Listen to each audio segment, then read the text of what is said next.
Ustaz memang lompong-lompong ni kan? Tak ada yang datang. Kemudian online. Okey. Boleh kita penuhkan depan dulu. Sebab kalau kosong-kosong ni perasaan saya pun jadi kosong ni. Boleh penuhkan depan dulu ya.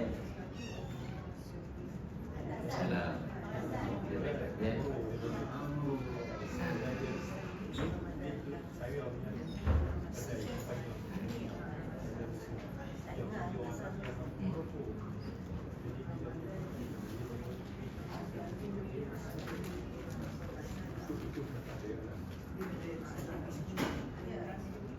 أعوذ بالله من الشيطان الرجيم بسم الله الرحمن الرحيم السلام عليكم ورحمة الله وبركاته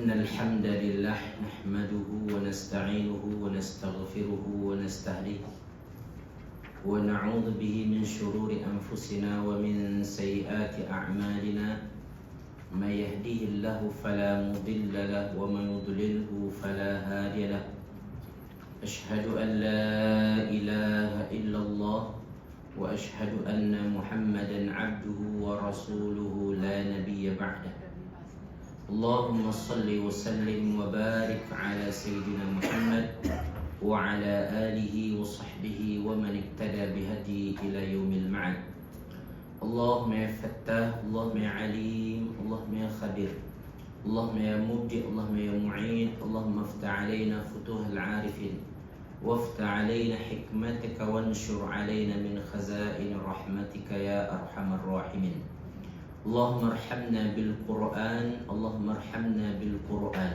واجعله لنا إماما ونورا وهدى ورحمة اللهم ذكرنا منه ما نسينا وعلمنا منه ما جهلنا وارزقنا تلاوته آناء الليل وأطراف النهار واجعله لنا حجة يا أرحم الراحمين سبحان ربك رب العزة عما يصفون وسلام على المرسلين والحمد لله رب العالمين. Kaum muslimin, kaum muslimin, kaum muslimat hadirat yang dimuliakan Allah sekalian. Pertama, saya hormati dan kasihi pengurusi Halwa Masjid Al-Ghufran pinggir Taman Tun, kemudian AJK semua, dan datuk-datuk, datin-datin, tuan-tuan, puan-puan, hadirin hadirat yang dimuliakan Allah sekalian. Puji syukur kita kehadrat Allah Subhanahu wa taala. Alhamdulillah, pada pagi yang berbahagia ini saya rasa ini kali pertama setelah 4 tahun saya duduk di kursi ini. Sebelum ini boleh katakan dari tahun 2006 saya tak silap, sentiasa kita mengisi dengan majlis ilmu Ramadan kita, dan ditakdirkan adanya COVID-19 pada 3-4 tahun yang lepas, maka terputus majlis ilmu kita, tapi kita buat secara online. Alhamdulillah. Dan saya secara pribadi mempunyai perasaan yang lain ketika bersemuka dengan tuan-tuan dan puan-puan yang ada dalam majlis ilmu ini. Saya mempunyai satu ikatan batin yang saya rasa istimewa untuk Masjid Al-Ghufran, terutamanya Halwa Masjid Al-Ghufran ini, karena saya bermula dari sinilah dulu. Alhamdulillah, syukur pada Allah kita dipertemukan balik semula, dan saya berharap tuan-tuan dan puan-puan yang bersama dengan kita ini, ataupun mungkin bersama dengan kita dalam live tuan-puan, sentiasa dalam keadaan sihat walafiat, limpah kurnia Allah Subhanahu wa taala. Amin amin ya rabbal alamin. Dan saya tahu tuan-puan, ada di antara kita yang sudah pergi mendahului kita, maka oleh itu kita sedekahkanlah Al-Fatihah untuk sahabat-sahabat kita dan orang-orang yang telah mendahului kita. Al-Fatihah. A'udzu billahi minasyaitonir rajim. Bismillahirrahmanirrahim. Alhamdulillahi rabbil alamin, arrahmanir rahim, maliki yaumiddin. Iyyaka na'budu wa iyyaka nasta'in. Ihdinas siratal mustaqim. Siratal ladzina an'amta 'alaihim ghairil maghdubi 'alaihim waladdallin. Amin. Amin. Semoga orang-orang yang mendahului kita diberi oleh Allah limpah kurnianya, berada di dalam maghfirah dan juga rahmatnya. Amin. Amin ya rabbal alamin. Dan bagi tuan-tuan dan puan-puan yang ada bersama dengan kita pada hari ini, semoga Allah Subhanahu wa taala anugerah kesihatan yang sempurna dan juga iman yang lengkap, insya-Allah. Amin. Amin ya rabbal alamin. Tak lupa juga kita menyampaikan selawat dan salam kita kepada junjungan baginda Rasulullah sallallahu alaihi wasallam yang melaluinya lah kita mengenal apa itu Islam dan apa itu iman. Mudah-mudahan kita dapat sentiasa menjaga amalan Islam kita dan memperkuat iman kita. Amin. Amin ya rabbal alamin. Saudara fillah yang dikasihi sekalian, saya diberi tugas untuk bersama dengan tuan-tuan 2 hari, insya-Allah, hari ini dengan hari esok. Dan saya yakin pada pertemuan-pertemuan lepas, ustaz dan ustazah yang menyampaikan sudah memberikan pengisian yang bermanfaat sehingga Ramadan tuan-tuan perempuan kali ini lebih baik daripada yang sebelumnya, insya-Allah. Di sini saya ingin menambahkan sesuatu. Untuk pertama adalah untuk diri saya sendiri sebenarnya, dan mudah-mudahan untuk tuan-tuan perempuan yang dapat bersama dengan kita pada hari ini dapat mendapat manfaat daripada perkongsian ini, insya-Allah. Perkongsian kita adalah iaitu tentang usia ataupun umur. Saya selalu mengingatkan diri saya tentang umur dan usia ini, yang mana ia merupakan tuan-tuan sesuatu yang sangat berharga pada diri kita. Apabila di dalam kehidupan ini Allah anugerahkan kita kehidupan ini, kehidupan ini adalah satu anugerah Allah yang besar, yang agung. Maka ulama mengatakan ada beberapa nikmat Allah yang besar kepada kita. Apa itu? Pertama namanya nikmatul ijad. Saya sebut tuan-tuan, nikmatul ijad, iaitu nikmat Allah ciptakan, Allah jadikan. Ini dah satu nikmat yang besar. Apa nama dia? Nikmatul ijad. Yang kedua adalah nikmatul imdad. Disebut nikmatul imdad, iaitu nikmat bekalan hidup. Nikmatul imdad apa arti dia? Nikmat bekalan hidup. Dalam arti kata, ketika Allah anugerahkan kepada kita kehidupan, dalam masa yang sama Allah bekalkan kita sesuatu yang menyebabkan kita dapat bertahan hidup. Buktinya dah berapa tahun dah umur kita, ingat? Alhamdulillah kita masih dianugerahkan oleh Allah kehidupan ini. Maknanya nikmat imdad ini ada pada kita. Dan dua nikmat ini dikongsi oleh semua manusia, tak kira dia orang beriman ataupun bukan orang beriman. Apa dua tadi itu? Nikmatul ijad. Yang kedua apa? Nikmatul imdad. Nikmat Allah ciptakan kita, Allah bagi peluang kita hidup. Dalam masa yang sama Allah bagi kita bekalan hidup. Semua orang dapat. Namun akan berbeza di antara manusia itu nanti dengan nikmat yang ketiga, iaitu nikmatul Islam. Apa itu? Nikmatul Islam. Nikmat Allah buka hati kita untuk menerima Islam.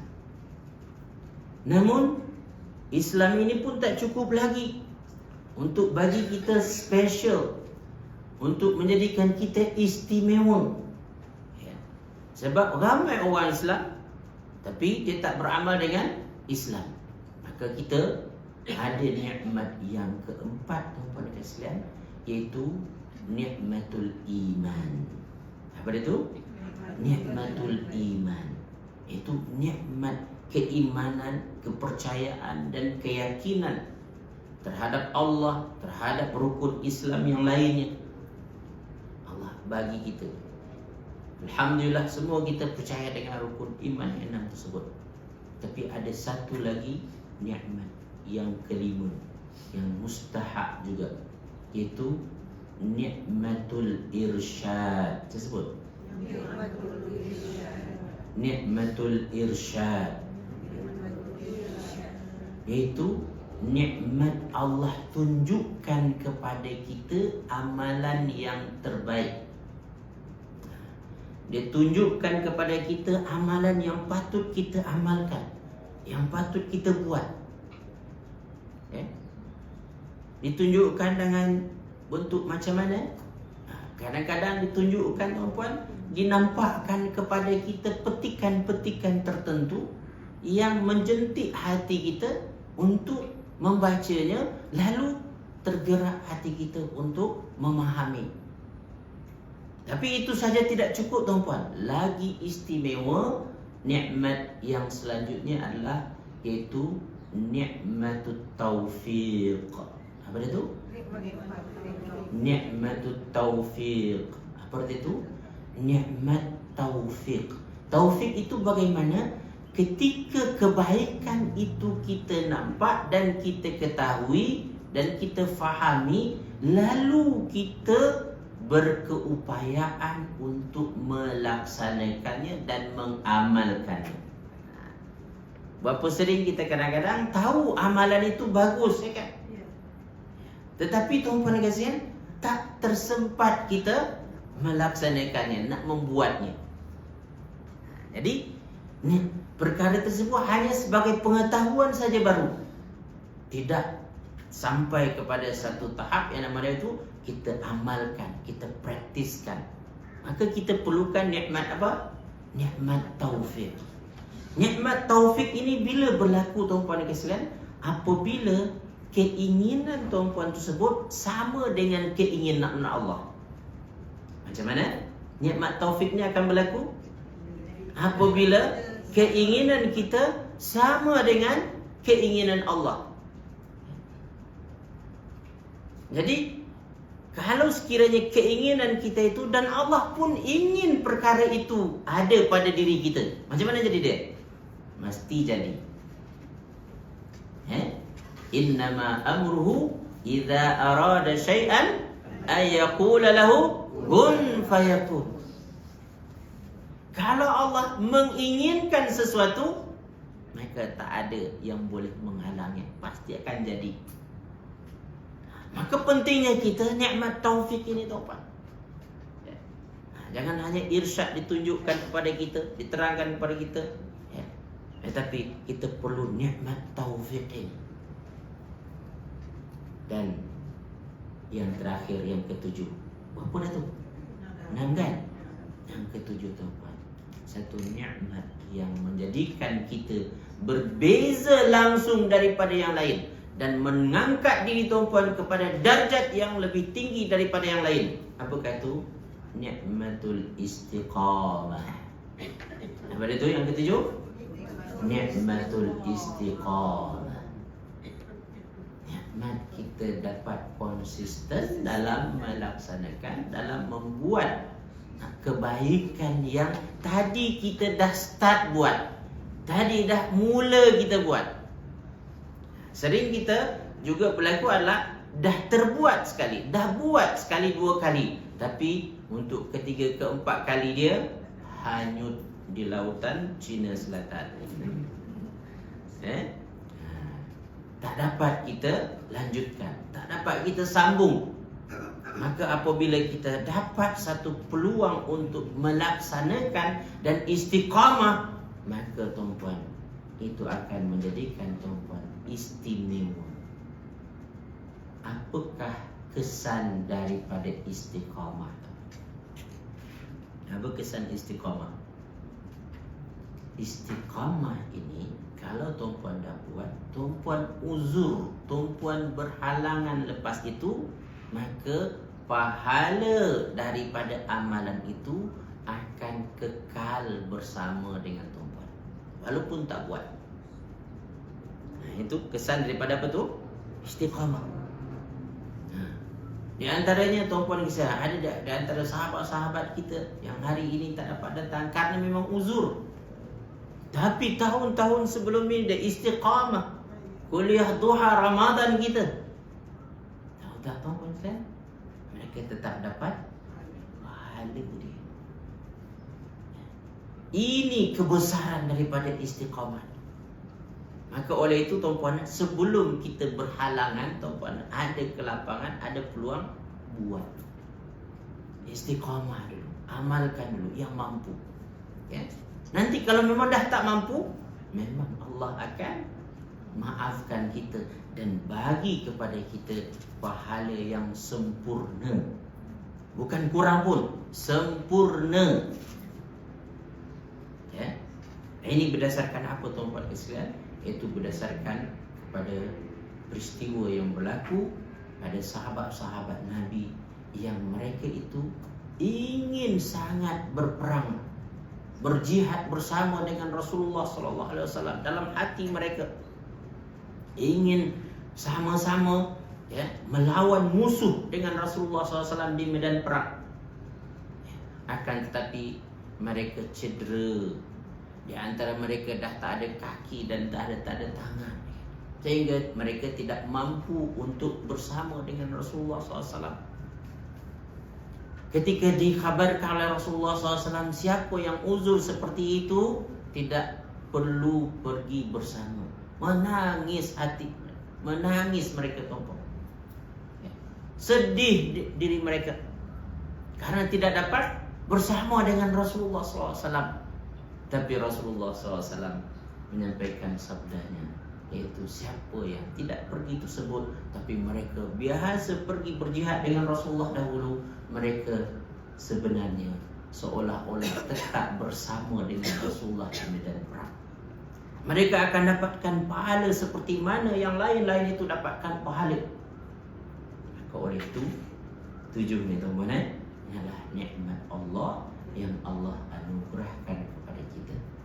Baik, saudara fillah yang kasih sekalian, di antara yang Allah sekalikan kepada kita ketika kita diberi peluang kehidupan adalah, yaitu kita diberi umur ataupun usia. Umur atau usia kita itu bermula dari apa tuan-tuan? Dari bila? Cuba tahu. Dalam perut ibu kita. Bagus. Ketika kita masih di alam rahim lagi. Apa dalil dia? Dalil dia adalah ketika Rasulullah SAW bersabda bahawa apabila seseorang ditiupkan ruh ke dalam rahimnya itu, bersamanya ada 4 perkara yang mengiringinya. Ada berapa? 4 perkara. Siapa tahu? Siapa ingat 4 perkara tu? 1, ajal tadi kan? Ajal tu bahasa Arab. Tahu tak ajal tu bahasa Melayu kita? Tempoh masa lah.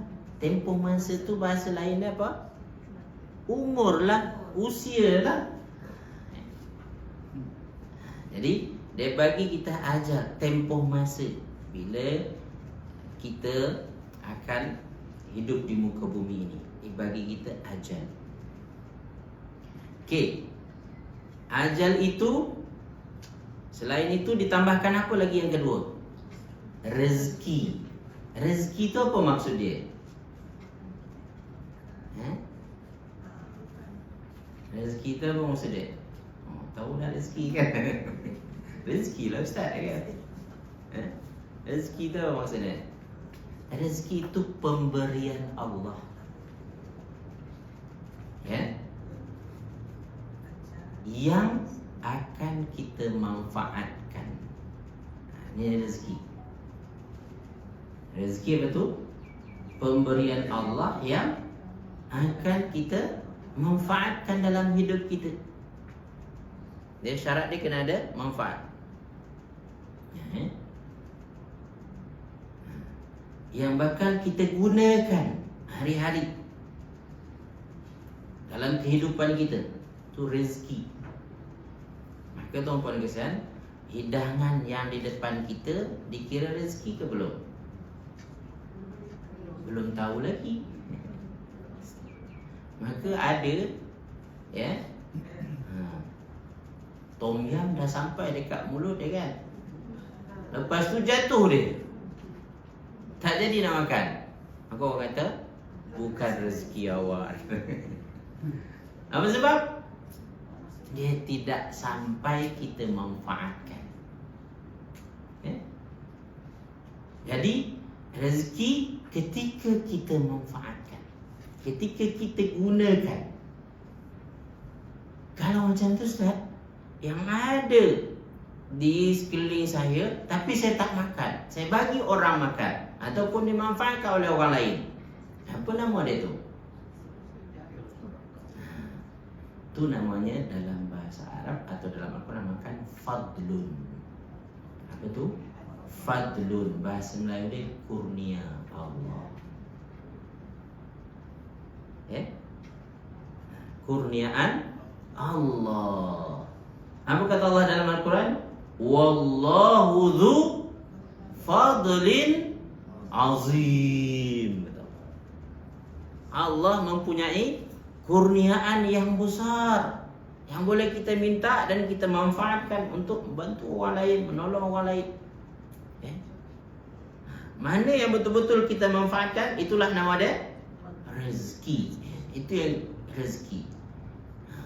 Beli baju, kan? Satu bilik banyak dia.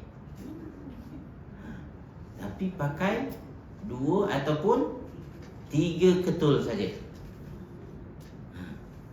Yang rezeki kita yang mana? Yang kita pakai sekarang ni. Ni rezeki tuan-puan. Baju tuan-puan pakai sekarang ni. Yang tinggal dekat rumah tu belum tentu rezeki kita. Dan saya nak tanya tuan-puan, yang dijamin oleh Allah rezeki ke atau yang mana? Yang dijamin oleh Allah rezeki ke atau yang mana? Allah kan katakan yang dijamin Allah rezeki. Rezeki yang kita nak gunakan, nak manfaatkan. Itu yang dijamin oleh Allah Subhanahu wa ta'ala. Kurniaan itu Allah suruh wabtaghu min fadlillah. Kau carilah, dia kata. Jadi Allah tak larang tahu untuk tambah yang lain. Boleh. Allah bagi wabtaghu min fadlillah, kata Allah. Carilah rezeki, carilah kurniaan Allah tu. Tak ada masalah. Sebab kurniaan itu membantu kamu untuk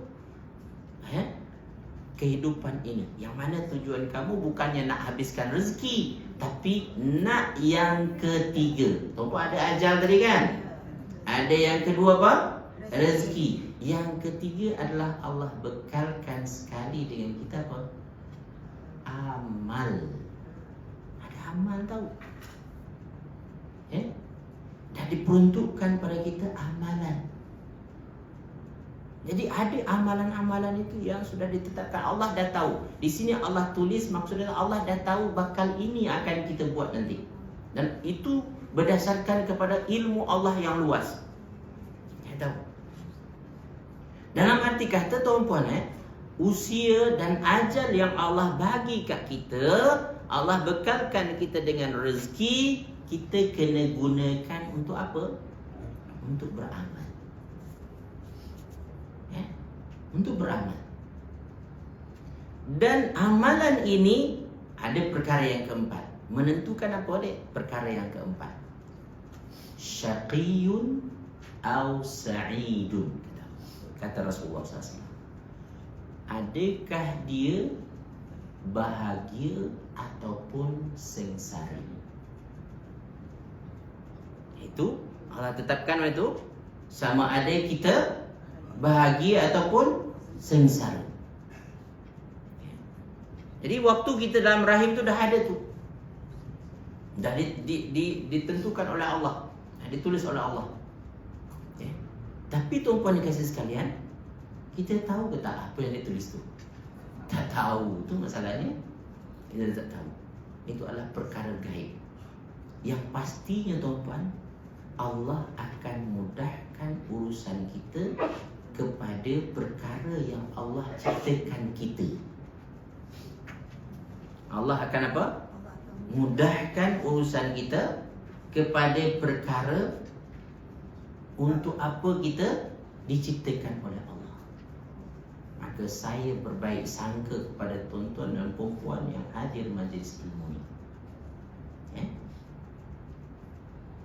Yang orang lain tak boleh nak datang ataupun datang majlis ilmu, maknanya Allah ciptakan tuan-tuan puan-puan untuk menjadi orang yang meramaikan majlis ilmu.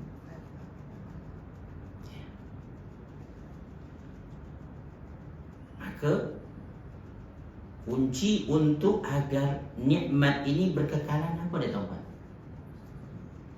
Apa cara dia? Nikmat ini berkekalan? Bersyukur. Bersyukur. Kunci dia adalah bersyukur. Bersyukur menyebabkan nikmat kekal bahkan bertambah. Syukur selalu tuan-puan dikaitkan dengan kekal bahkan bertambah. Dia akan bertambah jadi. Maka oleh itu tuan-puan syukuri. Alhamdulillah. Setiap tuan-puan melakukan kebaikan, maknanya Allah dah mudahkan tuan-puan untuk itu. Allah dah lorongkan atau terus halakan tuan-puan kepada kebaikan tu. Ada orang yang tak nampak lagi jalan ni tuan-puan. Yang nampak dia jalan shopping komplek. Yang nampak bagi dia tuan-puan jalan melancong sana sini. Tapi jalan majlis ilmu tak nampak-nampak. Ini bukan maknanya tak boleh melancong. Ini bukan maknanya tak boleh shopping komplek. Tapi yang kita maksudkan itu pada fasa-fasa tertentu dia sepatutnya ada peruntukan untuk majlis ilmu, tapi dia tak buat. Dia tak pergi. Bahkan kadang-kadang Allah dah tunjukkan itu. Hidayah irsyad tadi kita katakan. Allah bagi nikmat irsyad. Allah dah nampak dah tu. Poster majlis ilmu Ramadan Masjid Helwa Masjid Ghufran teman tu. Nampak dah tu. Bukan setakat nampak, dihantar lagi kan. Tapi tak terbuka hati untuk hadir, datang. Kita berbaik sangka, mungkin belum masa dia lagi. Jangan kita kata ini memang orang yang ustaz cakap kot.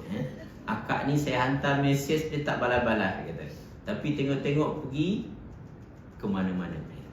Jangan kita ingat kita kata tuan-puan setiap sesuatu ada ajal. Tadi kita dibekalkan dengan ajal kan. Ajal tu maknanya timing. Maksudnya sama ada timing. Setiap sesuatu ada timing dia.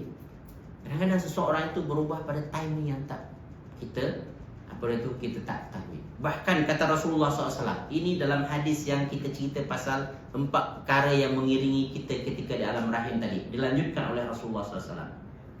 Barangkali ada orang yang sebelumnya beramal dengan amalan ahli syurga, kata Rasulullah, sampai akhir hayatnya dia melakukan satu amalan ahli neraka. Wa'iyadzubillah. Sebelum elok, kan? Tapi di ujungnya dia melakukan amalan ahli neraka. Fakutiba min ahli nar, sehingga dia masuk dalam neraka. Wa'iyadzubillah. Dan sebaliknya kata Rasulullah SAW, ada orang yang sepanjang hidupnya, kebanyakan hidupnya adalah penuh bergulimang dengan dosa. berguliman dengan maksiat, tapi di akhir hayatnya dia melakukan satu amalan yang diridai oleh Allah Subhanahu wa taala, fakutiba min ahlil jannah, maka dia ditulis di antara orang-orang menjadi ahli syurga. Ini menunjukkan tuan-tuan, jangan kita berprasangka kepada orang-orang di Kristian. Kita kena melihat bahawa setiap orang yang ada di hadapan kita berpeluang untuk menjadi ahli syurga, InsyaAllah. Walaupun jahat macam mana pun dia sebelum ni. Ataupun ingat lagi kisah lelaki yang membunuh 100 orang kan? Bagaimana akhirnya? Allah ampunkan dosa-dosanya, Allah masukkan dia ke syurga. Jangan. Jadi dengan penulisan 4 perkara tersebut, itu bukan bermakna bahawa kita boleh judge orang bahawasanya dia akan jadi seperti ini, dia akan menjadi ahli syurga, dia akan menjadi ahli neraka. Tidak. Tapi kita kena berbaik sangka kepada orang-orang sekeliling kita. Dan tuan-puan dikasihkan, kita pun kena ada juga tuan-puan rasa risau, bimbang. Nama dia khauf. Khauf ni apa dia tu? Bimbang. Takut-takut aku yang tak elok di ujung tersebut. Maka kita jadi rajin berdoa. Rabbana khtim lana bihusnil khatimah wala takhtim alaina bisu'il khatimah. Ya Allah, tutuplah kehidupanku dengan husnul khatimah, dan jangan sampai engkau tutup akhir kehidupanku dengan su'ul khatimah. Kita yang kena jaga-jaga diri, tuan-tuan. Dan kita, kalau pada orang lain, kita melihat, oh ini ni bakal menjadi ahli syurga semua ni. Walaupun sekarang dia mungkin tidak beramal dengan amalan tersebut, satu hari dia akan berubah. Allah akan ubah. Bila tu tuan-puan? Ketika dapat taufik tadi. Taufik kita cerita tadi kan? Itu ketika ada keinginan dalam diri dia, dan masa tu pun Allah nakkan, mahukan, apa jadi? Jadilah dia. Baik, saudara fillah yang dikasihi sekalian, di sini saya ingin mengingatkan tuan-puan bahawasanya Imam Al-Ghazali pernah berkata, bahawasanya umur atau usia ini, saya tak gunakan umur. Kenapa tuan-tuan? Saya gunakan usia. Sebab umur dalam bahasa Arab mempunyai konotasi positif. Tahu tuan-tuan perkataan makmur? Makmur, umur. Makmur apa makna dia? Sejahtera, kan? Dalam limpah kurniaan, kan? Banyak kebaikan, namakan makmur. Oh, dia makmur tu, kan? Okey, tuan-puan lihat, makmur itu berasal dari perkataan umur. Jadi umur kalau digunakan tuan-puan, dia mempunyai konotasi positif yang memberi makna adalah usia yang dimanfaatkan untuk kebaikan. Itu dia. Okey. Umur apa dia tu?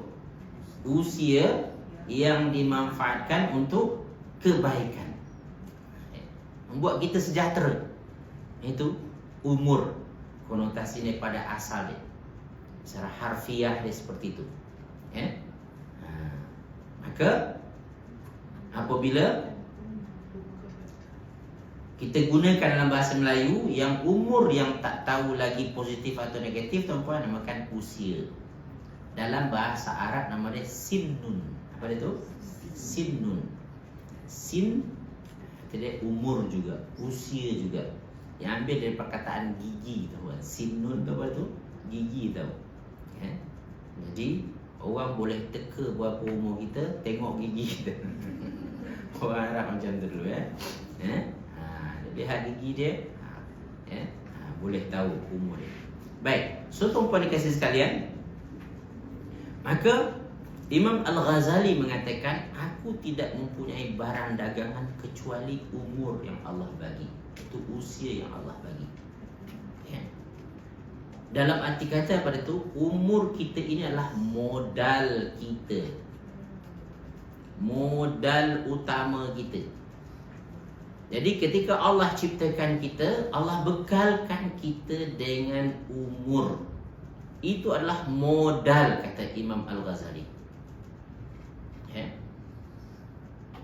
Tapi modal ni tuan-puan sekalian, modal yang tak akan, kalau dah pakai tu dia tak akan ada balik dia dah. Tak ada ganti dia dah, ya kan? Ya. Kalau kita bisnes kadang-kadang kan kita letak modal, lepas tu boleh kita ambil balik modal tersebut kan, ketika dah kita dapat untung. Ya. Tapi tuan-puan sekalian ingat bahawasanya modal umur yang Allah bagi kepada kita, dia tak ada balik dia. Dah habis dia tuan-puan, habislah tu. Ya. Maka apabila tuan-puan buat berniaga, tak ada modal lagi dah. Agak-agak apa jadi dia? Tutup niaga kita, perniagaan kita. Tutup bisnes kita. Demikian juga apabila usia, umur yang diperuntukkan pada kita dah habis, apa jadi dia? Matilah kita, kan? Ya, tutup kedai kita. Maka oleh itu tuan-tuan perempuan sekalian, modal kita sangat terhad. Modal kita sangat terhad. Dan modal kita yang utama adalah umur yang Allah bagi ni. Usia yang Allah bagi ni, ini modal kita. Dan kalau tuan-puan berbisnes, berbuat usaha, pasti setiap modal tuan-puan nak return, ya kan? Return of investment, kan? Tuan-puan nak return dia. Tuan-puan sudah memastikan setiap modal yang tuan-puan keluarkan memberikan pulangan. Di sini kita mau tak mau tuan-puan harus berfikiran sebagai peniaga. Dan di dalam Al-Quran pun Allah mengulang-ulang ayat tentang meniaga ni, ya kan? Allah umpamakan kita deal dengan Allah pun berniaga. Innallaha ashtara minal mu'minina anfusahum, kata Allah. Allah beli daripada orang beriman tersebut diri mereka, wa amwalahum, harta mereka. Deal kita dengan Allah. Dalam surah Al-Hadid Allah mengatakan, ala adullukum ala tijaratin tunjikum min azabin alim. Mau tak kamu aku tunjukkan satu bisnis yang akan menyelamatkan kamu daripada api neraka. Bisnis, tuan-tuan. Maka orang beriman, tuan-tuan, mesti cerdik bisnis, tahu. Cerdik berniaga. Karena kita diajar oleh Allah dalam Al-Quran, dan hadis-hadis Nabi pun mengajar kita berbisnis. Bisnis selalu konsepnya adalah untung rugi. Untung rugi. Dan Allah pun dalam Al-Quran ada menyebutkan untung rugi tak? Ada. Akan dalam surah Al-Asri, apa kata Allah? Wal asri innal insana lafi khusrin. Demi masa, sesungguhnya manusia itu benar-benar merugi. Illa, kecuali yang 4 karakter ada pada diri dia. 4 tu.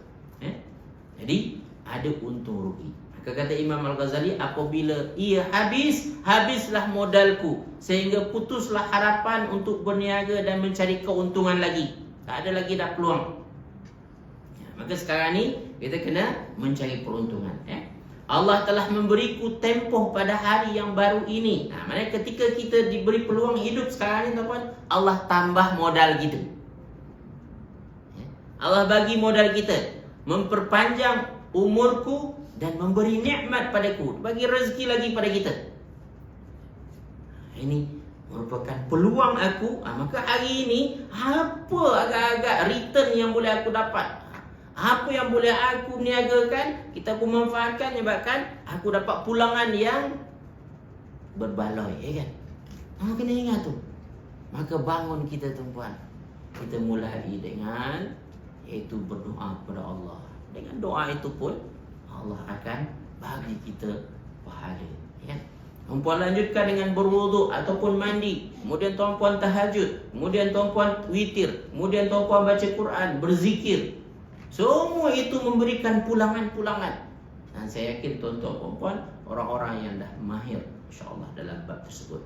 So, perkara pertama, tuan-puan kena ingat bahawasanya adalah umur dan usia yang Allah berikan kepada kita adalah modal yang sangat berharga, yang sangat mahal.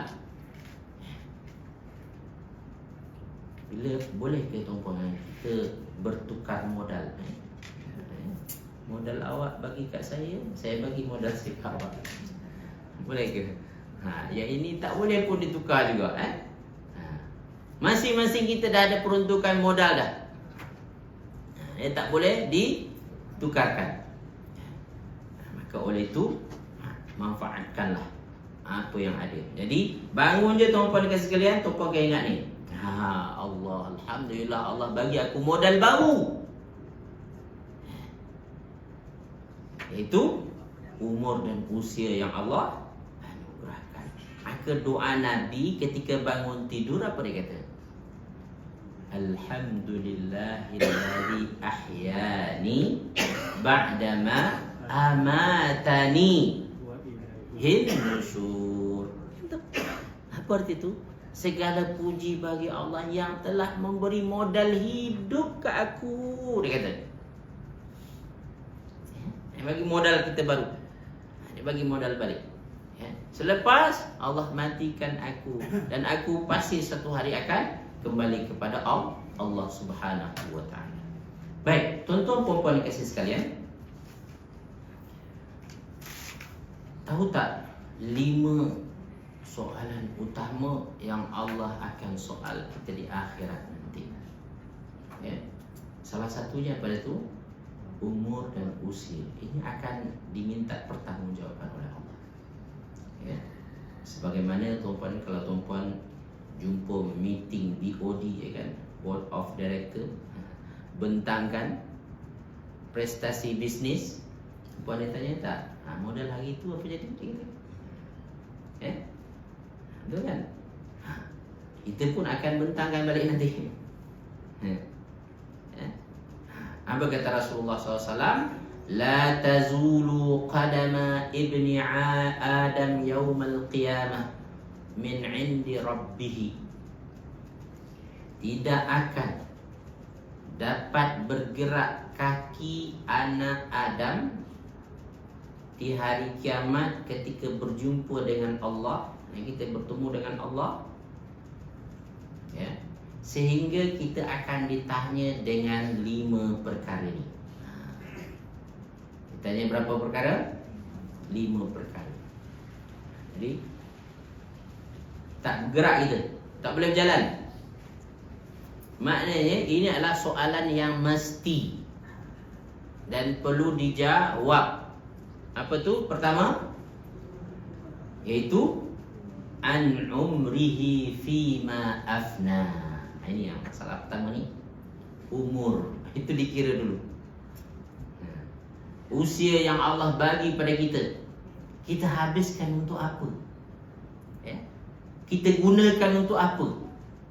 Ini Allah tanya. Soalan pertama tahu, Allah akan tanya. Dan di antara umur tersebut ada yang spesifik, iaitu an syababihi fima ablah. Di antara, sebenarnya umur tu kan dari kecil sampai, dari rahim tadi sampai apa tu? Sampai kita mati kan umur kita. Tapi ada satu umur yang spesifik Allah akan tanya. An syababihi fima ablah. Tentang masa mudanya. Jadi ada soalan khusus. Masa mudamu kamu habiskan untuk apa? Allah akan tanya tersebut. Barulah ketika itu akan masuk, iaitu an malihi. tentang hartanya, yang mana di sini ada dua soalan. Apa dia tu? Aina tasabahu, di mana dia perolehi, wa fima anfaqahu, dan dia manfaatkan, digunakan untuk apa. Ada dua, dari mana dapat dan kita belanjakan ke mana, manfaatkan ke mana.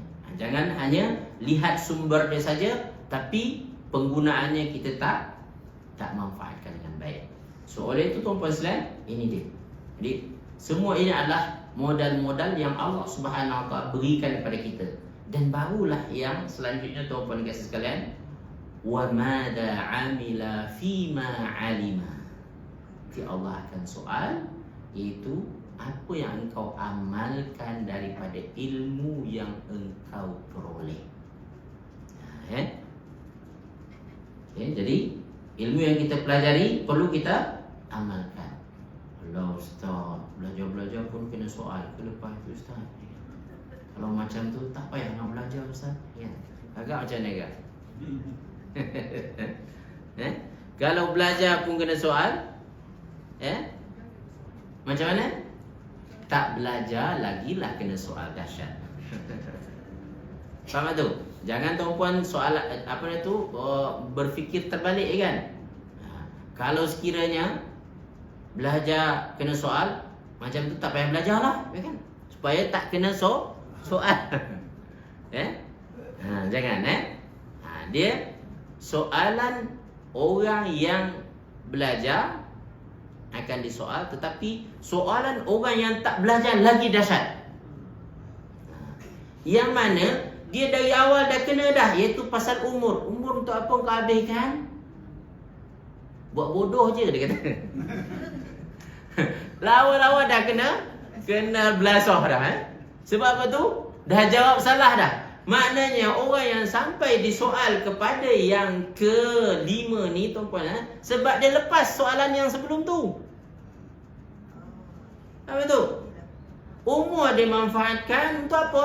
Macam-macam. Di antaranya saya menuntut ilmu. Bagus. Untuk apa engkau manfaat ilmu kau tu? Di antaranya aku nak cari harta. Oh, bagus. Tapi macam mana harta yang kau dapatkan tu? Saya buat macam ni, macam tu. Lepas tu, awak buat apa lagi? Awak gunakan macam mana? Saya guna. Lepas tu, awak belajar untuk apa lagi? Untuk cari harta je kau? Itulah saya sempat tu je baru. Ini yang kena soal ni. Dalam arti kata, ilmu kamu jangan hanya untuk cari harta.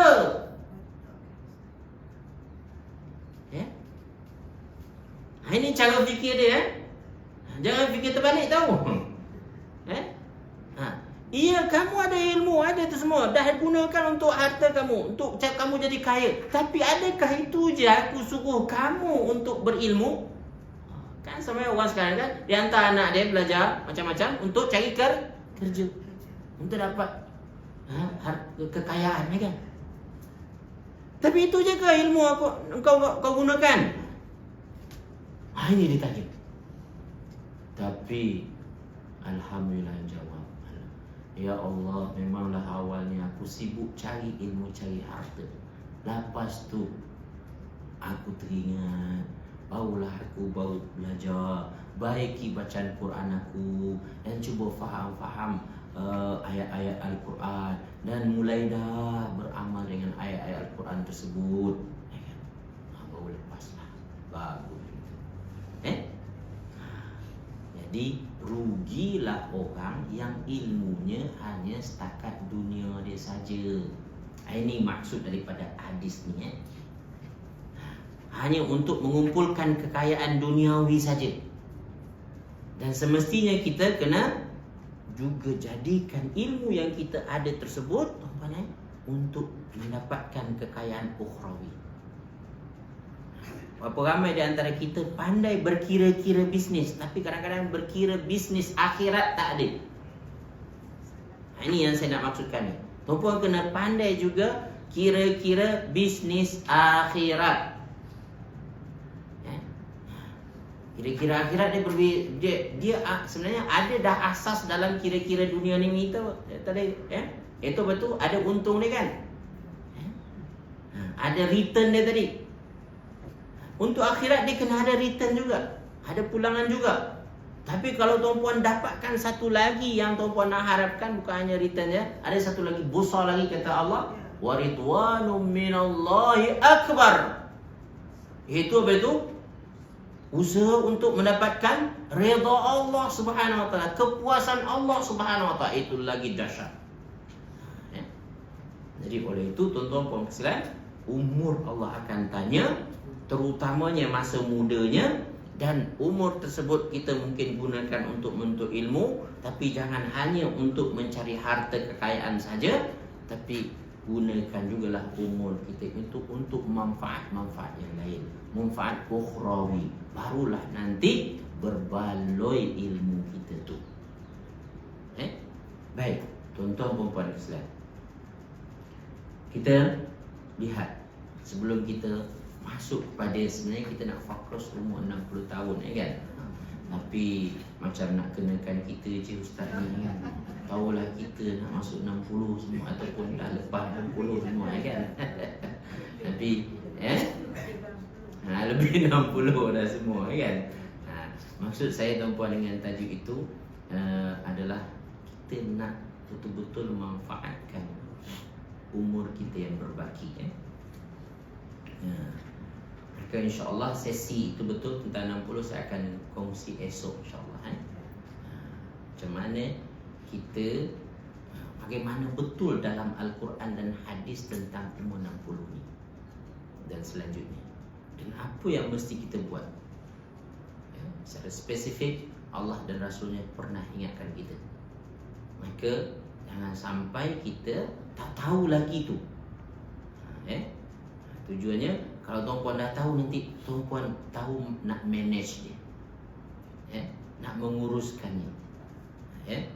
Segala sesuatu kan tergantung kepada ilmu kan.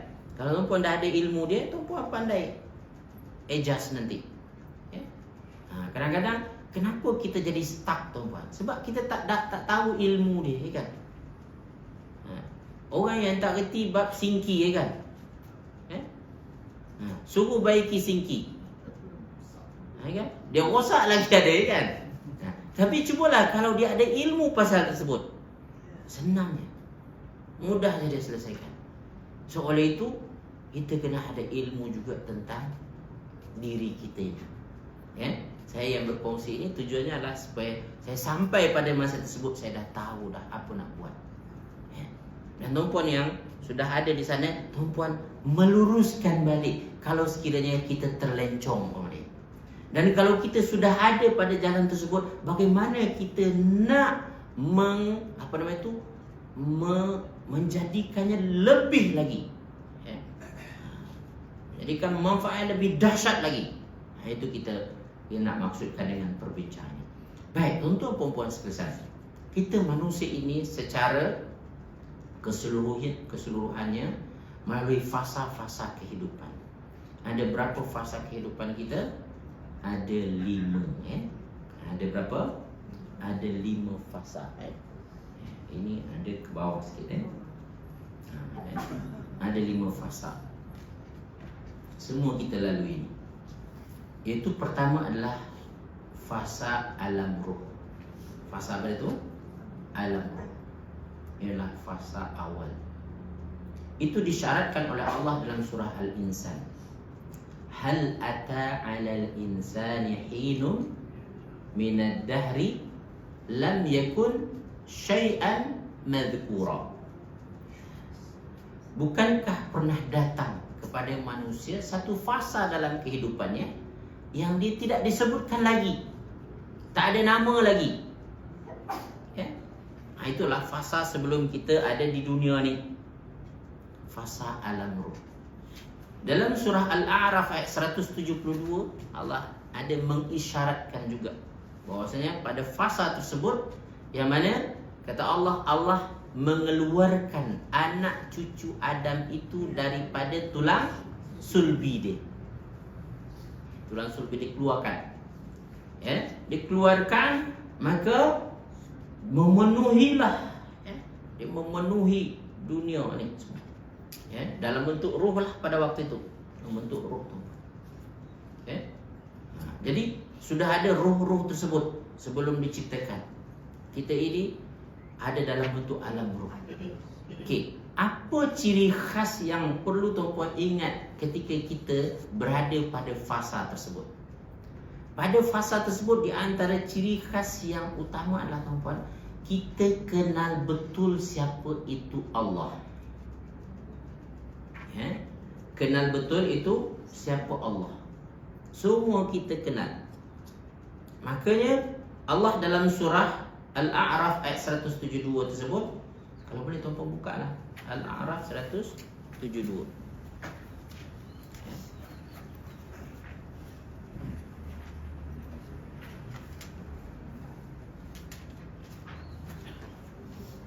Okay.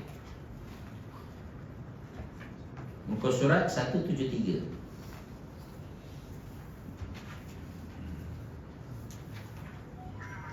Okay.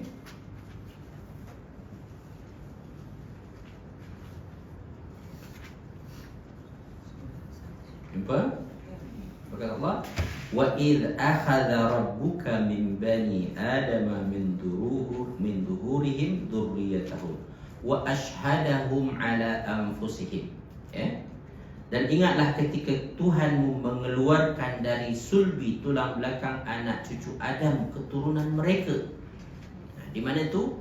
Itu di alam ruh, kata ulama. Dan apa yang berlaku pada waktu itu? Dan Allah mengambil kesaksian daripada mereka. Wa ashhadahum ala anfusihim. Allah ambil kesaksian. Ya. Apa kesaksian Allah tersebut? Yang diminta, alastu birabbikum. Apa arti itu? Bukankah aku ini Tuhan kamu? Saya nak tanya tuan-puan, bila seseorang atau contohlah sebagai ibu, tuan-puan kata kepada anak tuan-puan, bukankah aku ini ibu kamu? Saya nak tanya, bila tu agak? Bukankah aku ni bapa kau? Bila tu agak? Saya nak tanya, dia tahu tak itu bapak dia? Tahu tu mak dia? Dia tahu. Tapi kenapa dia tanya macam tu? Ya, dia melawan. Arti kata di sini tuan-puan, Allah nampak di antara karakter manusia lah kemungkinan dia ini ingkar. Ya. Ada soalan? Ya, okey. Kemungkinan dia ada menunjukkan ingkar tersebut, nak melawan tu. Ya?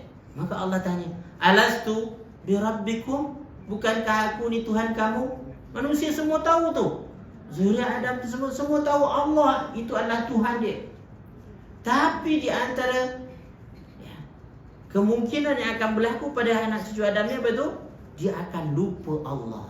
Dia akan ingkar Allah. Maka sebelum itu Allah mempertegas kepada mereka, alastu birabbikum, bukankah aku Tuhan kamu? Apa jawab semua?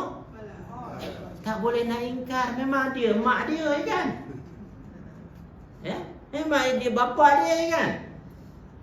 Memang itu adalah Allah. Dan kita tahu Allah yang menciptakan kita, Allah yang memberi kehidupan kepada kita. Maka kita semua jawab, qalu bala, ya. Pakat. Bukan hanya setakat tu, syahidna, kami bersaksi. Bersaksi ini biasanya nampaklah kan? Dia tahu betul. Tahu tak tuan-puan, bersaksi ini ya, maknanya adalah kita mempercayai sesuatu setelah kita lihat betul-betul. Betul tak? Bersaksi. Maknanya mereka ketika itu mengakui ketuhanan Allah bukan hanya setakat dengar-dengar aja, tapi mereka saksikan sendiri. Qalu bala syahidna. Ya. Apa gunanya Allah Subhanahu wa taala mempertanyakan itu di hadapan mereka? Disambung oleh Allah. Ya. Okay? Qalu bala syahidna an taqulu yaumal qiyamah inna kunna an hadha ghafilin. Apa makna itu? Saya tengok ujung ayat tu. Supaya apa? Agar di hari kiamat nanti kamu tidak mengatakan sesungguhnya ketika itu kami lengah terhadapannya. Kami tak tahu Allah, mana tahu engkau itu Tuhan kami.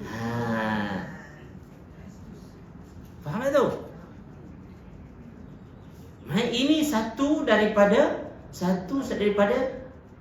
awal daripada kita mengakui Allah itu sebagai Tuhan kita pada fasa tersebut. Maka fasa itu adalah kenal Allah. Maka kenal Allah ini perlu dijaga tak? Perlu dijaga. Mana berjalan masa tuan kenal Allah dia lupa. Sebab sifat manusia tu di antara sifat dia apa tu? Lupa. Maka dia kena diingatkan. Tahu tak peringatan pertama setelah kita di alam ruh ini untuk kita mendengar kesaksian tersebut bila dia? Pada masa lahir diazankan kita. Apa bunyi azan tu? Asyhadu an la ilaha illallah. Ingatkan kita. Kebetulan lah tuan-puan lahir daripada ibu bapa yang Muslim, yang mengingatkan kita kepada kesaksian tadi itu. Okey. Perkara kedua tuan-puan dan berdasarkan hadis Nabi lagi. Kalau ini berdasarkan Al-Quran, berdasarkan hadis Nabi tuan-puan bahwasanya di alam ruh ini itu adalah kita mana yang kita bakal kenal di dunia ni tuan-puan kita dah pernah kenal di alam ruh itu juga. Ar-ruhu junudun mujannadah. Ruh itu adalah umpama kumpulan tentera. Kumpulan tentera yang mana satu level tentera dia akan masuk grup dia tak? Maka apa yang kita faham di sini tuan-puan masa kita hidup di dunia ni kita akan mudah memang rapat dengan orang yang dulu kita di alam ruh pernah bertemu dan kita rasa boleh rapat dengan mereka. Dalam arti kata tuan-puan, kadang-kadang kita ada jumpa orang first time. First time jumpa, tapi rasa dah lama jumpa kenal, kan? Ketahuilah tuan-puan sebenarnya kita pun pernah kenal dahulu masa di alam ruh dahulu. Jadi kadang-kadang tuan-puan dalam hidup kita ini kita bertemu dengan orang-orang yang kita tak kenal sebelumnya, tetapi kita mudah rapat, mudah cepat. Apa sebab? Bibit-bibit adanya rasa kasih sayang dan hubungan tadi itu, connection tadi itu sudah ada dahulu di alam roh itu lagi. Jadi kita akan dirapatkan tu. Dia automatik dia akan cari tu orang-orang yang satu connection dengan dia, satu lane dengan dia. Akan mudah tu. Ada orang yang kadang-kadang tuan-puan dia memang tak boleh nak masuk. Tak boleh nak masuk. Masuk sekali dekat grup masjid Gufran tu, lepas tu tak datang lagi dah. Memang tak ada yang ngam lagi. Tak satu lane dia. Jadi kita saling mengenal satu sama lain. Maka oleh itu tuan-puan Islam, kita ketika bertemu orang jangan kita judge orang. Kadang-kadang kan langsung jumpa, tak suka lah dengan jumpa sekali kan. Jangan kita kena berlapang dada. Barangkali ini adalah orang-orang yang Allah hantar kepada saya untuk membantu saya dan memudahkan urusan saya dalam kehidupan ini.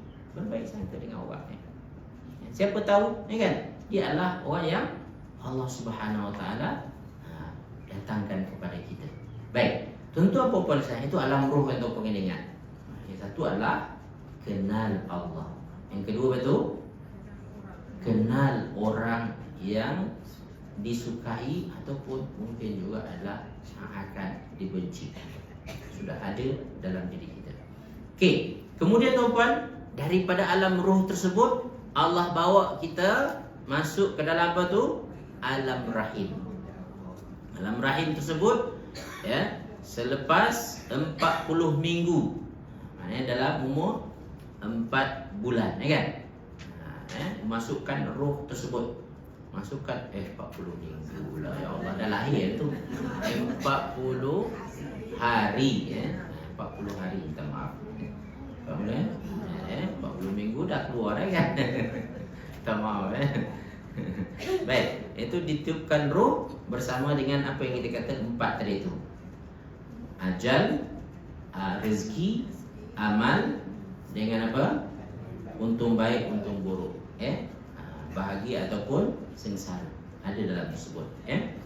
Baik, tuan-tuan puan-puan sekalian, maka di alam roh tersebut, jadi alam roh kita masuk alam rahim seolah-olah kata ulama daripada ruh yang tidak berwujud lagi lalu dimasukkan ke dalam kenderaan dia.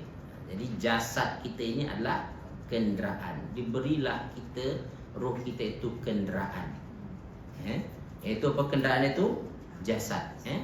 Maka lahir kita, keluar jasad tersebut bersama dengan dia apa? Roh. Dan Allah bekalkan juga tuan-puan dalam surah, buka surah Al-Insan sekarang.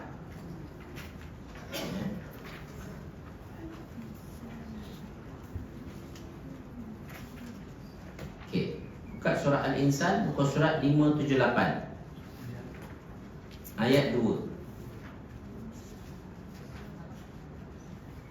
Apa?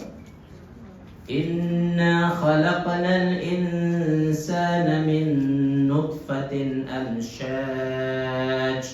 Sesungguhnya kami menciptakan manusia itu daripada air mani yang bercampur. Kemudian apa kata Allah? Nabtalihi, kami akan mengujinya. So, kena ingat, di dunia ini adalah tempat ujian. Ingat Jadi ketika roh dimasukkan ke jasad untuk apa tu? Untuk ujian. Ya. Jasad ada yang macam akhir kan, macam sebelum terkahwin lagi pun dah ada roh tu. Roh tu, yes. Ada dah. Sebelum kahwin lagi, sebelum mak bapak kita ada pun dia dah ada dah. Dah ada mana suami kita pun dah ada tahu dah semua. Okey, Allah yang tahu. Allah yang tahu. Allah dah tahu semua dah. Bakal kahwin dengan siapa? Bakal siapa anak kita? Allah dah tahu dah. Itu ilmu Allah yang maha luas. Allah maha luas dan maha tahu, maha detail lagi ilmu Allah tersebut. Dia dah tahu dah. Tak salah jodoh tu. Jodoh takkan pernah salah. Jodoh takkan pernah salah. Betul. Jodoh takkan pernah salah. Dia akan selalu betul. Cuma pada tu nanti bagaimana kita menghadapi kehidupan berumah tangga itu lagi. Itu maka di sini nanti tuan-tuan di dunia ini, jadi Allah Subhanahu Wa Taala nak uji kita. Maka untuk kita dapat lulus ujian ni, Allah bagi kepada kita perkara asasi untuk kita selamat, untuk kita lepas. Ada orang tahu, ada yang tak tahu perkara dia tu. Sebenarnya dia dah ada dalam diri kita. Apa kata Allah dalam surah Al-Insan tu? Nabtalihi faja'alnahu sami'an. Apa dia tu? Kami jadikan dia orang yang dapat mendengar. Ini adalah tuan-puan Iksan, elemen penting untuk dapat melepasi ujian dengan baik. Manfaatkan pendengaran niha, rajin mendengar nasihat. Jangan buat suka hati saja. Faj'alnahu sami'an basiran. Yang kedua itu tu boleh melihat. Ya. Allah bagi dua komponen penting. Ya. Dan komponen ketiga, tuan-puan dan kasih sekalian, iaitu adalah iaitu kalau boleh kita katakan pendengaran ini, tuan-puan, yang akan melahirkan akal, fikiran, hati, perasaan. Kemudian Allah kata, inna hadainahu sabila. Ini perkara ketiga, iaitu Allah bagi kita hidayah. Jadi di dunia ni, untuk melepasi ujian tersebut, manfaatkan dua ni. Untuk apa itu? Untuk mengenal pasti hidayah Allah. Gunakan pendengaran kita, gunakan penglihatan kita. Untuk apa itu? Untuk menerima hidayah. Karena apa? Allah akan selalu hantar kepada kita hidayah ni. Semua orang akan dapat hidayah. Inna hadainahu sabila, kata Allah. Kami tunjukkan jalan bagi mereka semua. Jadi semua dibagi. Cuma ada yang kita kata dia nampak jalan tu, tapi dia tak tempuh. Faham tak tu? Dia tahu itu benda baik, tapi dia tak buat. Tahu itu benda buruk, tapi dia buat. Semestinya dia tinggalkan. Inna hadainahu sabil. Semua orang dapat. Okey, apakah karakter orang yang akan dapat manfaat daripada hidayah ini? Dia kena jenis orang bersyukur. Kata Allah, imma syakiran wa imma kafura.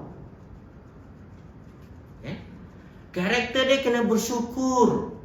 Bersyukur ni apa tu? Merasa sesuatu itu nikmat daripada Allah dan dia perlu dia jaga, perlu dia manfaatkan.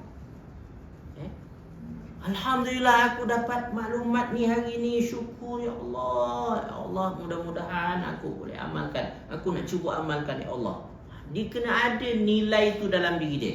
Imma syakiran wa imma kafura. Kafura ini, kufur ni apa dia, tuan-puan?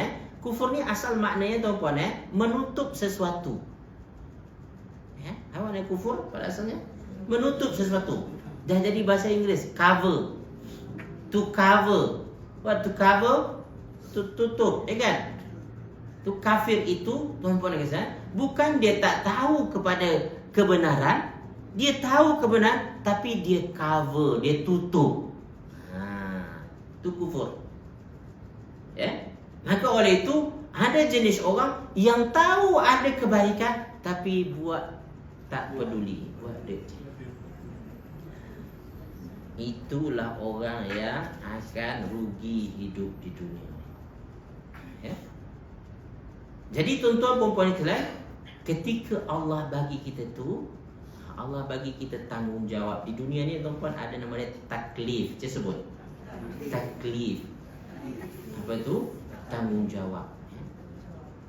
Taklif, beban tanggungjawab. Kalau Allah kata beban tanggungjawab yang dibagi kepada kita berat ke tak? Tak. Allah kata la yukallifullahu nafsan illa wus'aha. Setiap tanggungjawab yang dibebankan pada kita adalah beyond our capacity. In our capacity. Kita boleh buat, kita boleh laksanakan. Tak ada yang tak boleh. Kita boleh buat ni. Jadi Allah bagi, maka taklif ini tuan-puan, dia bagi satu lagi di dunia ini yang akan menjadi ciri khas kita manusia. Apa tu? Nama dia hurriyatut takhir.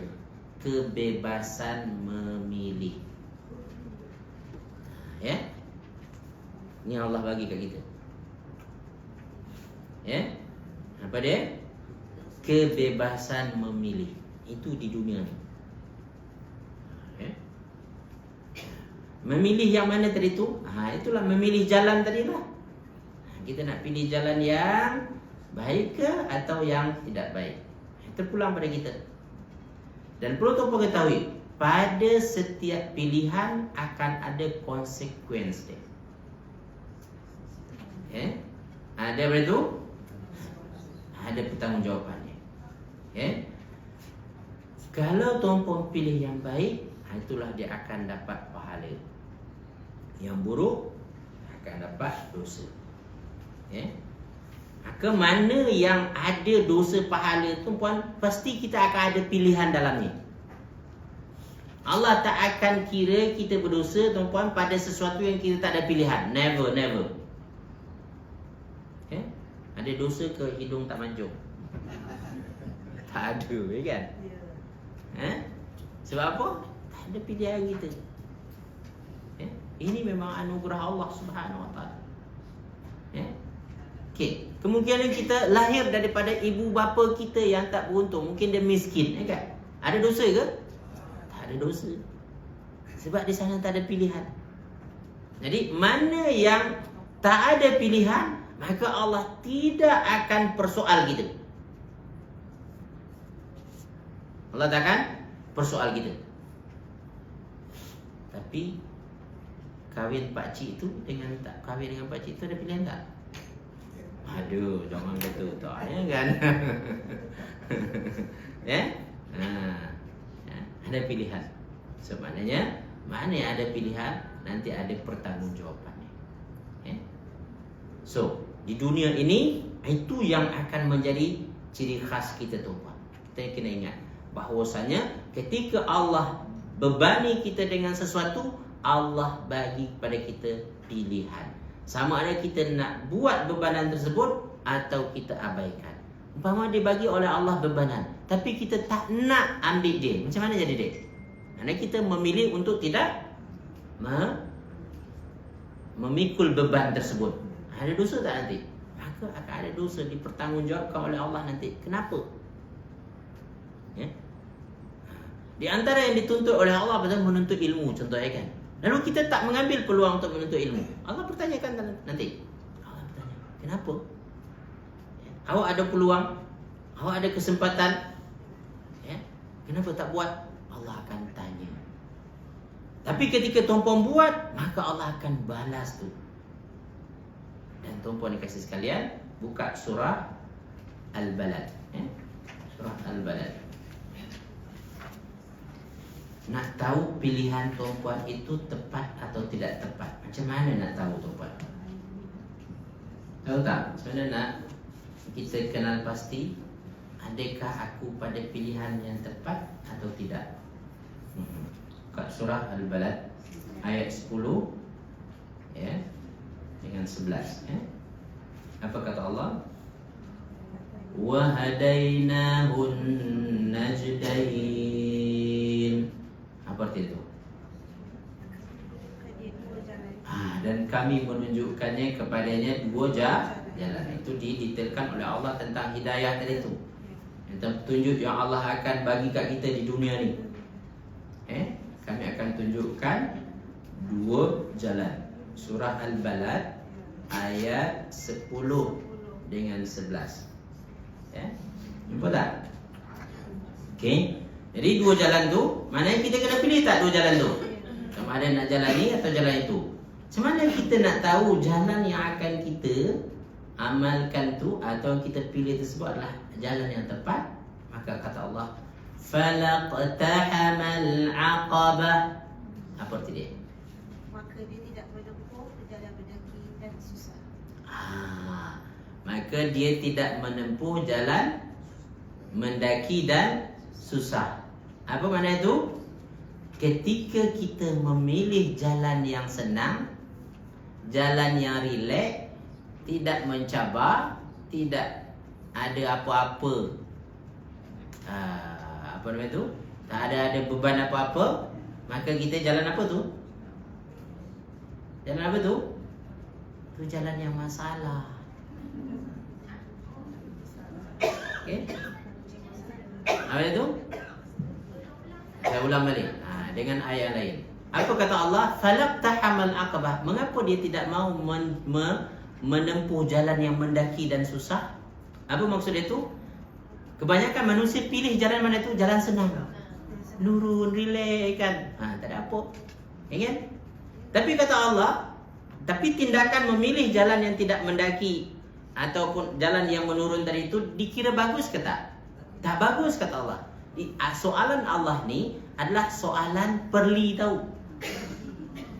Soalan perli, bukan soalan betul-betul. Kenapalah dia tak ambil jalan yang mendaki dan susah? Dalam arti kata apa tu? Kita manusia suka ambil jalan yang mana dia tu? Relax, senang, tak mencabar, kan? Tak ada apa-apa. Tapi kata Allah, jalan yang seperti itu jalan yang tak bagus sebenarnya. Jalan yang bagus tuan-tuan, jalan itu kena mencabar diri kita. Challenging. Apa challenge? Challenging nafsu kita. Nafsu kita suruh tidur. Bestnya kalau dah tengah malam macam mana? Atau bangun tengah malam dan bangun dah kan? Ngantuk kan? Lebih baik aku sambung tidur lagi kan? Kalau kita nak cabar diri kita, aku kena bangun, aku kena qiyamul lail, aku kena zikir, aku kena masak, aku kena challenging tak? Challenging. Kalau ini pendekatan yang tuan-puan lakukan semenjak muda dulu, confirm hidup tuan-puan senang. Tapi biasanya kita macam mana? Ambil jalan mudah, relax. Ketahuilah, ini akan membawa kepada banyak penyesalan nanti.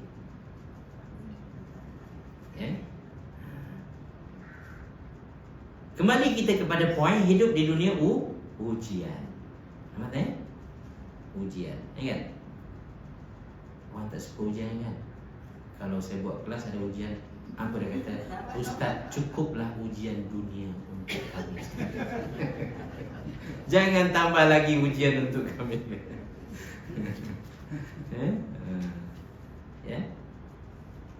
Tapi hakikat kita kena ingat, hakikat hidup dunia adalah ujian. Jadi falaq tahamal aqabah.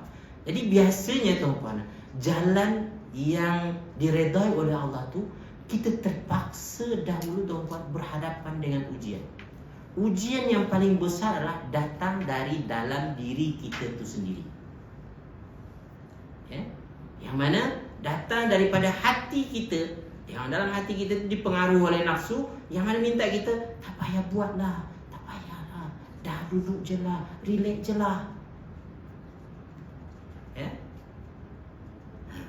Tapi kalau tuan-puan ketepikan perasaan tadi tu, tuan-puan tepis bisikan-bisikan tadi tu, tuan-puan buat kebaikan tu juga, pasti tuan-puan akan seronok pasti. Nah, ikut tadarus ni kan, banyak tak cabaran? Banyak. Jadi biasanya tuan-puan, mana amal baik tuan-puan, dia akan ada cabaran dia. Jangan kata tak ada. Mungkin di antara tuan-puan ada kakak-kakak yang macam istiqamah kan. Macam istiqamah, macam bagus dia. Saya tanya dia, akak ni macam bagus, okey je semua. Tuan-puan tak tahu dalam diri pun dia pegang tau. Cuma pada tu dia cuba untuk lawan. Maka nafsu manusia ada 3 kata Rasulullah, kata Allah, kan? Nafsu ammarah, betul? Nafsu yang tak terkawal. Itu macam kuda liar. Nafsu yang tak terkawal. Dia kata adalah nafsu yang nak buat apa dia nak, dan kita tak boleh nak kontrol. Itu nafsu ammarah namanya. Jadi orang yang ketika dia nak marah, dia marah macam tu je, tak boleh nak tahan diri dia. Itu nafsu amarah masih ada pada diri dia. Itu adalah level nafsu paling bawah, yang dia tak boleh kawal lagi. Yang kedua adalah nafsu lawamah. Apa dia tu? Nafsu lawamah. Apa dia tu? Nafsu yang sudah mulai dididik, nafsu yang sudah ditrain, tetapi masih dalam proses up and down. Apa Lepas itu up and down. Yang mana ada masanya dia berjaya. Masa berjaya itu seronok. Alhamdulillah aku khatam tahun ni. Sebelum ni ya Allah. Ada masa seronok. Tapi ada masa dia, ya Allah, kenapa aku tak boleh nak pegang Quran? Ya Allah, malasnya aku. Maka dia blame diri dia. Aku ni kenapa malas sangat hari ni? Dia. Siapa ada kadang-kadang masa tu? Maknanya tuan-puan biasa dalam peringkat nama dia nafsu lawwamah. Yang mana ada masa tuan-puan berjaya, ada masa tuan-puan gagal. Nafsu tuan-tuan dalam masa proses training lagi. Itu nafsu lawwamah. Baik. Yang mana ciri khas dia adalah ketika dia tidak melakukan kebaikan itu, ada perasaan guilty tadi tu. Ada perasaan geram. Kenapa tak buat hari ni? Kenapa aku tak lakukan? Dia ada. Kalau nafsu amarah tadi tu, dia tak ada rasa apa-apa. Dia tinggal salat pun relax je kan. Dia buat dosa pun macam tak ada perasaan orang kata, kan? Itu nafsu amarah yang pertama tadi tu. Tapi nafsu yang kedua ni ciri khas dia mungkin buat benda yang tak betul juga, tapi dia akan rasa perasaan guilty tadi tu. Perasaan kenapa lah aku tak buat? Kenapa aku buat ni tadi? Dia ada tu. Okey, sampai satu peringkat nafsu ini akan ditrain, dilatih tuan-tuan, sehingga pada tu ada nama nafsul mutmainnah. Apa dia tu? Nafsul mutmainnah. Nafsu yang sudah tenang. Arti kata gejolak keinginan-keinginan yang negatif itu sudah berjaya dia tepis. Dia tolak. Tahu tak macam mana cara dia nak sampai tahap tu? Ulama ada bagi pada kita trik dia. Nak buat ke tak? Confirm? Paling kurang kita tahu, kan? Itu tuan-tuan, nafsu amarah kita tadi tu, nafsu lawamah. Majoriti kita nafsu apa tu? Yang peringkat 2 tu. Apa tu? Lawamah tadi tu, yang up and down tadi tu. Yang mana tuan-puan kesilan, yang masalah kita bila tadi? Ketika kita gagal buat, maka kita condemn, kan? So apa kata ulama nak menghadapinya? Kalau kamu gagal, kamu kena denda diri kamu. Cara dia apa tu? Denda diri. Macam mana tu Ustaz? Contoh, hari ni kita gagal baca Quran 1 juzuk. Denda dia apa tu? Esok aku kena baca 2 juzuk. Padan muka. Ada? Sebab syaitan ni tuan-tuan, tengok kita, yang menyebabkan kita lalai itu siapa? Syaitan ni, kan? Dengar kita nak buat 2 juzuk, biar je lah dia baca 1 juzuk, kan? Ini. Jadi terapkan itu denda tadi tu. Denda diri kita. Kalau kita, maka tuan-puan dan Nabi SAW, dia kalau lupa ataupun tak sempat solat tahajud, dia buat apa? Dia buat dek je ke? Buat relax je ke? Apa dia buat, teman? Kita dah pukul 10 dah. Allah, okey, last dia buat apa? Dia akan ganti solat duha lebih. Nampak tak tu? Itu poin dia. Jadi ketika kita buat lebih daripada apa sepatutnya, sampai kita terbiasa nanti. Jadi yang tadi 1 juz jadi ringan jadi dia. Sebab kita dah buat dua ni. Dan satu lagi, psikologi syaitan tadi tu, ketika dia tahu kita kalau aku gagalkan dia buat kerja hari ni, dia akan buat lebih lagi. Mampu aku, dia katakan. Lebih baik aku biar aja dia.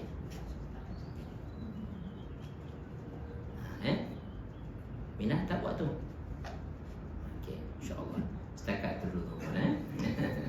Baik, yang baik dan benar daripada Allah Subhanahu Wa Taala, salah silap daripada diri saya sendiri, kepada Allah saya mohon ampunannya, pada kita semua saya mohon maafannya. Aqulu qawli hadza wa astaghfirullah li wa lakum wa li sa'iril muslimina wal muslimat fastaghfiruh innahu huwal ghafurur rahim. Tasbih kafarat surat Al-Asr. Subhanakallahumma bihamdik asyhadu an la ilaha anta astaghfiruka wa atubu ilaik. A'udzu billahi minasyaitonir rajim. Bismillahirrahmanirrahim. Wal 'asr innal insana lafi khusr illa alladhina amanu wa 'amilus solihati wa tawassaw bil haqq wa tawassaw bis sabr. Assalamualaikum warahmatullahi wabarakatuh. Ustaz, saya tanya. Okey, silakan.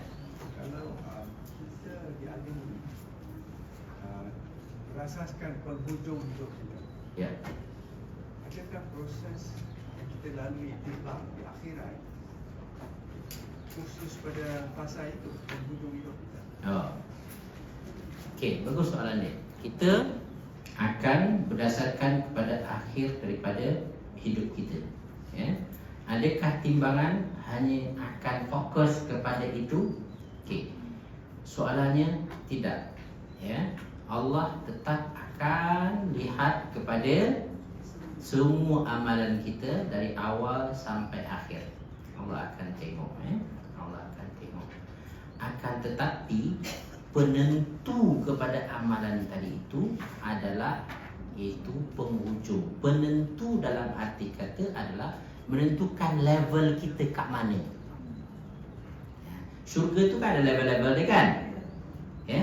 Arti kata amalan tuan-puan secara asasnya, secara keseluruhannya melayakkan tuan-puan untuk menjadi ahli syurga. Betul tak?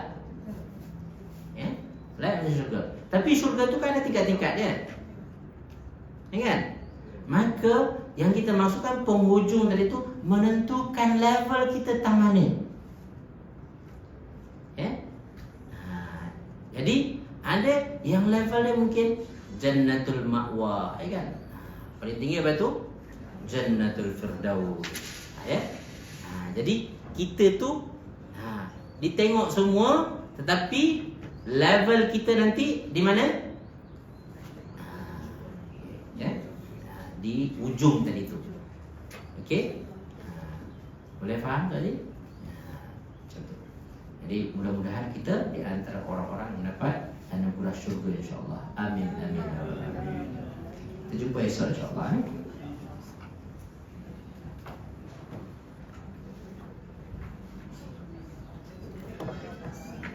Sama ke?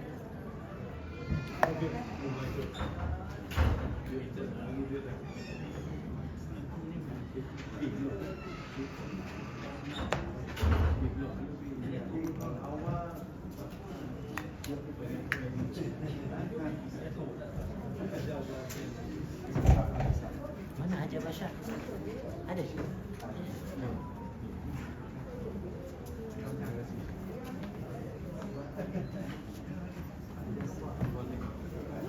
Terima kasih Ustaz. Siapa nama tu Haji? First time jumpa. Susuk. Duduk mana? Melaka. Memang saja datang sini ke atau memang dah? Sebulan. Iya. Masya Allah. Alhamdulillah. I'tikaf Ya. Alhamdulillah. InsyaAllah. Terima kasih lah. Sama-sama. Datuk. Sama-sama Datuk. Terima kasih lah bila umur ni dapat. Allahu Akbar. Betul-betul. Sama-sama Datuk. Sama-sama kita ingat diri. Haji insyaAllah. InsyaAllah. Apa lagi? Taklim. Betul. Ada kelas kan? Ada kelas. Ada.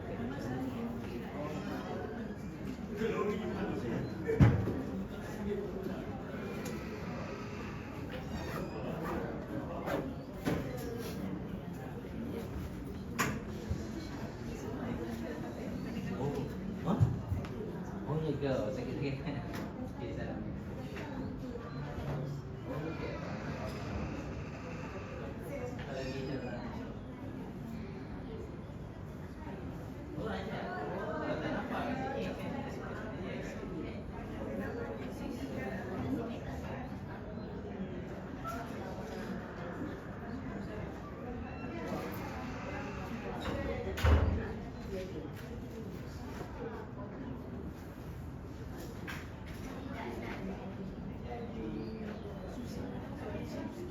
Yes.